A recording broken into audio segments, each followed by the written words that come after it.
नमस्कार, Karnal fast news पर आपका स्वागत है। हमारे साथ जुड़े हैं असंध से विधायक शमशेर सिंह गोगी, उनसे बातचीत करेंगे। राहुल गांधी जी, उनकी जो सदस्यता रद्द कर दी गई, उसको लेकर आप क्या कहना चाहें? देखो, ये राहुल गांधी की सदस्यता का मुद्दा नहीं है। मुद्दा ये है कि क्या लोकतंत्र में विपक्ष की भूमिका को नदारद किया जाएगा या विपक्ष को मान सम्मान दिया जाएगा। जो सत्ता में बैठी हुई फासिस्ट सोच की पार्टी है, वो नहीं चाहती कि विपक्ष रहे। वो चाइना और रशिया की तरह वन पार्टी सिस्टम चाहती है, जो कि लोकतंत्र के खिलाफ है।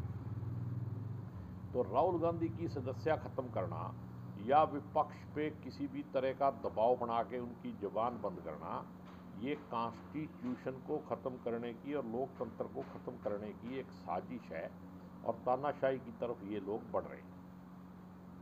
अगर लोकतंत्र में विपक्ष नहीं होगा तो फिर लोकतंत्र कैसे होगा?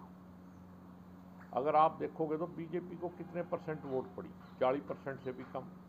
तो विपक्ष में कितने हैं? 60% से भी ज़्यादा।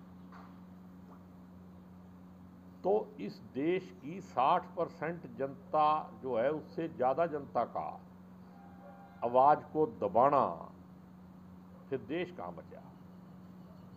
और ये जो इनका सीधा देखो, कहावत है ना, मुंह में राम राम बगल में छुरी। ये जो बोलते हैं, काम जो प्रैक्टिकल करते हैं उसके खिलाफ दिया। भी मेरे खिलाफ सफारी दी है, तो आप प्रधानमंत्री हो, इंक्वायरी कराओ, लोगों का नाम बताओ जिन्होंने किया, उनके खिलाफ FIR दर्ज कराओ और उनको पकड़ो जिन्होंने सफारी दी है।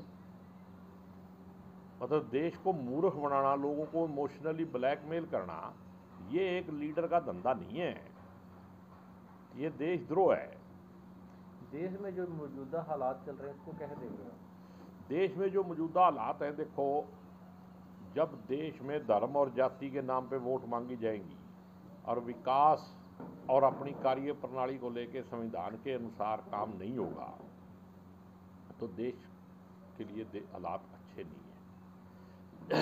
इसके चलते हुए जो देश के नागरिक हैं ना, उनको जागना पड़ेगा। आप अगर अपने आप को नागरिक समझते हो तो ही आप संविधान में अपने अधिकारों के प्रति आवाज़ उठाओगे या उसकी उम्मीद करोगे।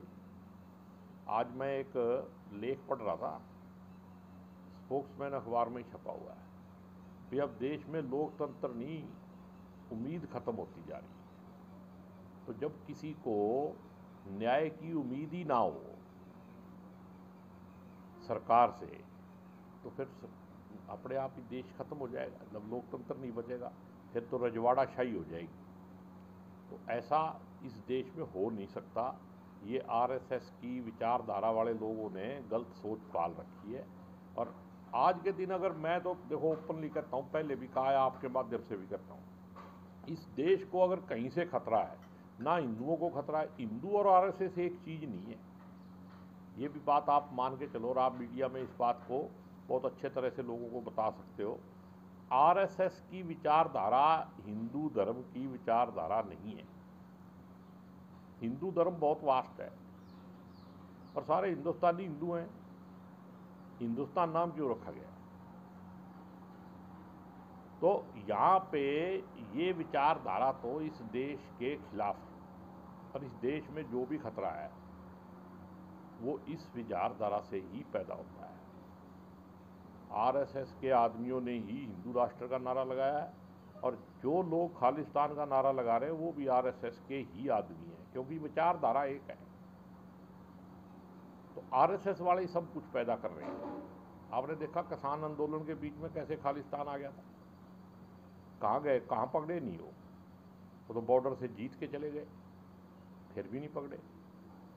लेकिन वोटों के लिए अगर सत्ता में बैठे हुए लोग इस तरह का काम करेंगे तो इससे बड़ा देशद्रोह नहीं हो सकता। पंजाब में जो माहौल बने पीछे अमृतपाल को लेकर, उन्होंने खालिस्तान का नारा लिया था और उनकी गिरफ्तारी के लिए पुलिस जगह छापे मारे, उसको क्या देंगे?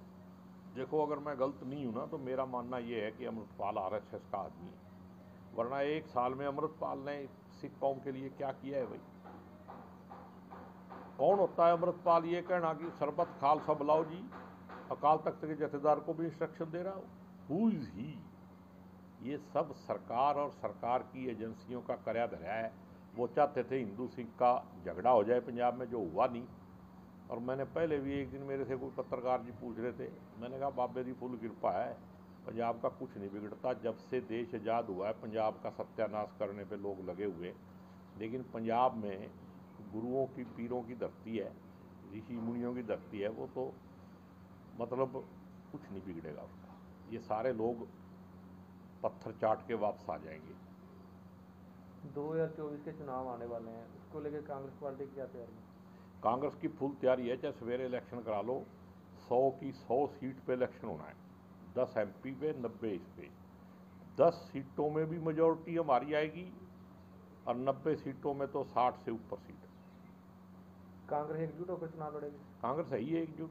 कांग्रेस का एक ही नेता है राहुल गांधी, बाकी सारे उसके करिंदे हैं। हरियाणा में मुख्यमंत्री की तरह किसको मानते हैं? ये तो बाद में हाईकमांड डिसाइड करेगी। अगर ये आपकी पहले- राय ली जाए तो आप किसको? नहीं, मैं राय कैसे दे सकता हूँ? मेरे से कोई पूछेगा फिर दूंगा जब मैं इस लायक हूँगा तो। और क्या लोगों को अपील करना चाहोगे हरियाणा के लोगों को? मैं लोगों से ये अपील करना चाहूँगा कि जो दक्षिणपंथी सोच, फासिस्ट सोच के लोग हैं, इनसे बचो। हरियाणा का सत्यानाश कर दिया, कृषि प्रधान स्टेट होते हुए भी अगर सबसे ज़्यादा किसी का नुकसान किया है इस सरकार ने तो किसान का किया है।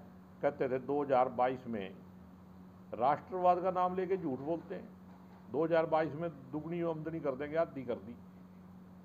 और किसान नहीं बचेगा तो लोग रोटी कहाँ से खाएंगे?